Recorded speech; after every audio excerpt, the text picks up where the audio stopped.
आप सबको मेरा सादर प्रणाम। आज हम वट सावित्री व्रत की कथा एवं उसकी व्रत विधि जानेंगे, तो मेरे इस वीडियो को अंत तक जरूर सुनें। सावित्री नाम की एक राजकन्या ने वन में जिस प्रकार यह व्रत किया था, स्त्रियों के कल्याणार्थ में उस व्रत का वर्णन करती हूँ, जिसे आप सुने। प्राचीन काल में मद्र देश में एक बड़ा पराक्रमी, सत्यवादी, क्षमाशील, जितेंद्रिय और प्रजापालन में तत्पर अश्वपति नाम का राज्य करता था। उसे कोई संतति नहीं थी, इसलिए उसे सपत्नीक व्रत द्वारा सावित्री की आराधना की। कुछ काल के अनंतर व्रत के प्रभाव से ब्रह्मा जी की पत्नी सावित्री ने प्रसन्न हो राजा को वर दिया कि राजन, तुम्हें एक कन्या उत्पन्न होगी। इतना कहकर सावित्री देवी अंतर ध्यान हो गई और कुछ दिन बाद राजा को एक दिव्य कन्या उत्पन्न हुई। वह सावित्री देवी के वर से प्राप्त हुई थी, इसलिए राजा ने उसका नाम सावित्री ही रखा। धीरे धीरे वह विवाह के योग्य हो गई। सावित्री ने भी भृगु के उपदेश से सावित्री व्रत किया। एक दिन वह व्रत के अनंतर अपने पिता के पास गई और प्रणाम कर वहां बैठ गई।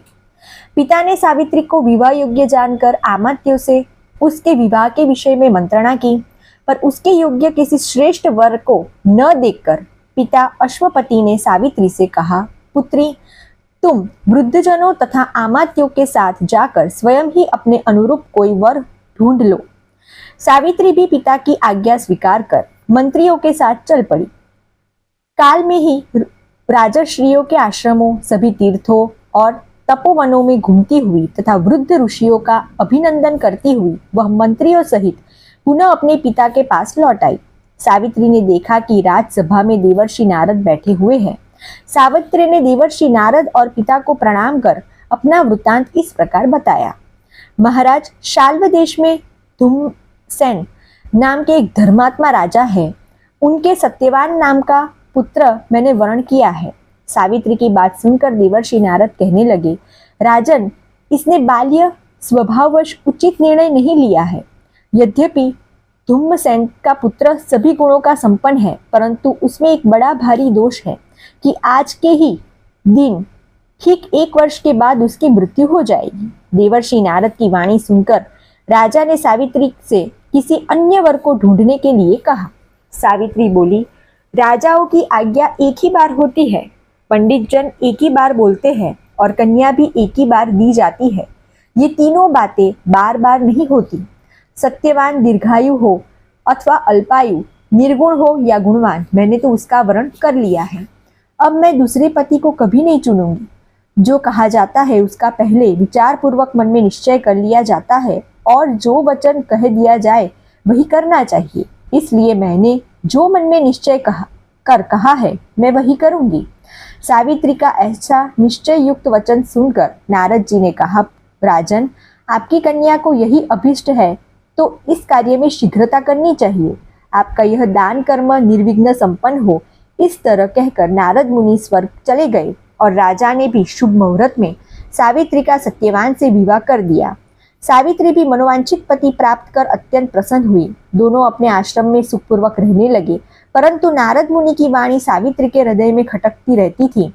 जब वर्ष पूरा होने को आया, तब सावित्री ने विचार किया कि अब मेरे पति की मृत्यु का समय समीप आ गया है। यह सोचकर सावित्री ने भाद्रपद मास के शुक्ल पक्ष की द्वादशी से 3 रात्रि का व्रत ग्रहण कर लिया और वह भगवती सावित्री का जप ध्यान पूजन करती रही।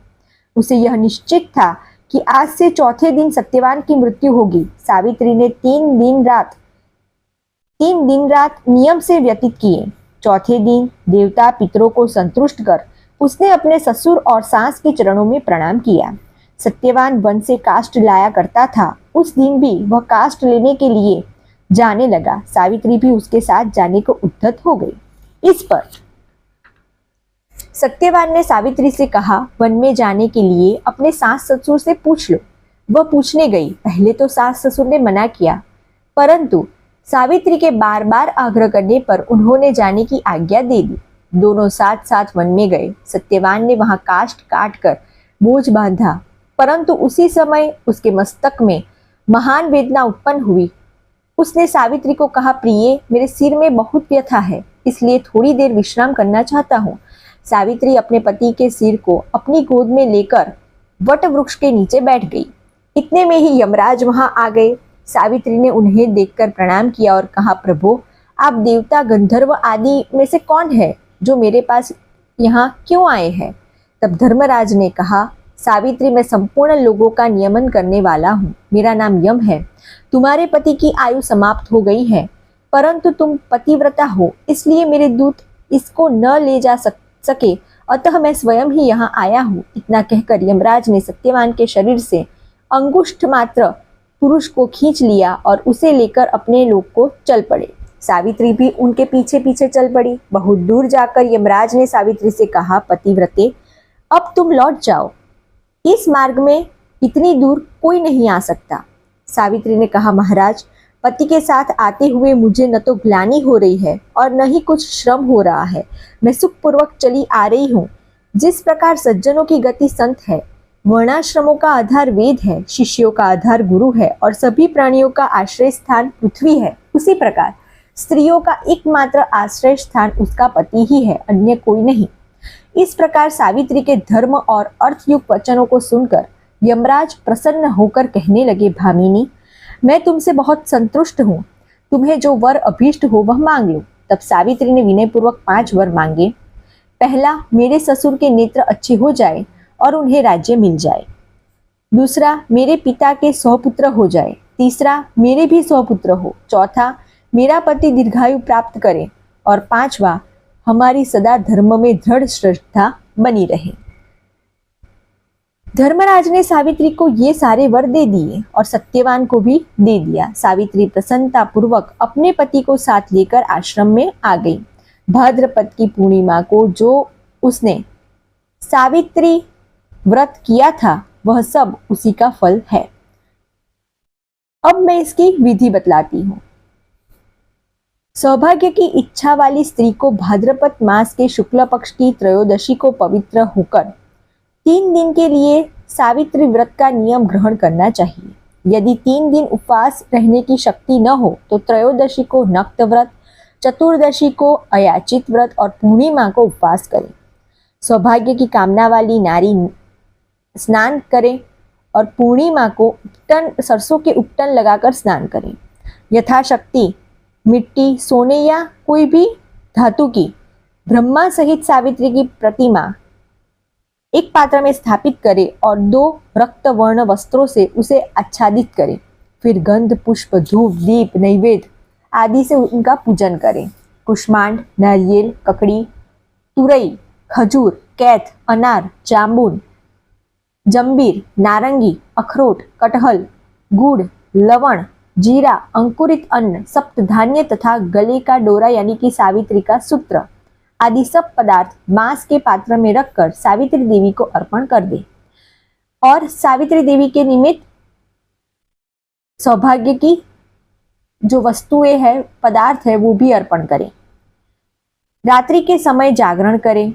इसके साथ वट वृक्ष की भी पूजा करें। वट वृक्ष को भी गंध, पुष्प, धूप, दीप, नैवेद्य लगाए और सफेद धागे से वट वृक्ष की प्रदक्षिणा करते हुए उसको सफेद धागों से वट वृक्ष को लपेटे। गीत, वाद्य, नृत्य आदि का उत्सव करे। ब्राह्मण सावित्री की कथा कहे। इस प्रकार सारी रात्रि उत्सव पूर्वक व्यतीत कर प्रातः व्रती नारी सब सामग्री सहित सावित्री की प्रतिमा श्रेष्ठ विद्वान ब्राह्मण को दान दे। यथाशक्ति ब्राह्मण भोजन कराकर स्वयं भी मोदक का भोजन करे। इसी प्रकार ज्येष्ठ मास की अमावस्या को वट वृक्ष के नीचे काष्ठ भार सहित सत्यवान और महासती सावित्री की प्रतिमा स्थापित कर उनका भी पूजन करे।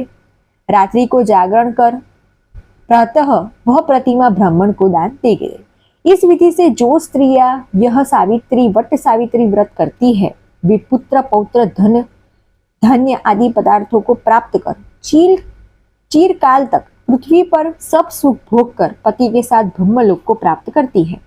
यह व्रत स्त्रियों के लिए पुण्यवर्धक, पाप हारक, दुख नाशक और धन प्रदान करने वाला है। जो नारी भक्ति से इस व्रत को करती है, वह सावित्री की भांति दोनों कुलों का उद्धार कर पति सहित चिरकाल तक सुख भोगती है। जो इस महात्म्य को पढ़ते हैं और सुनते हैं वो भी मनोवांछित फल प्राप्त करते हैं। तो ये है वट सावित्री व्रत की महिमा।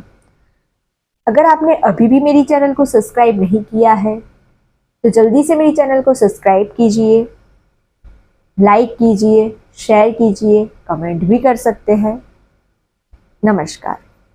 आप सब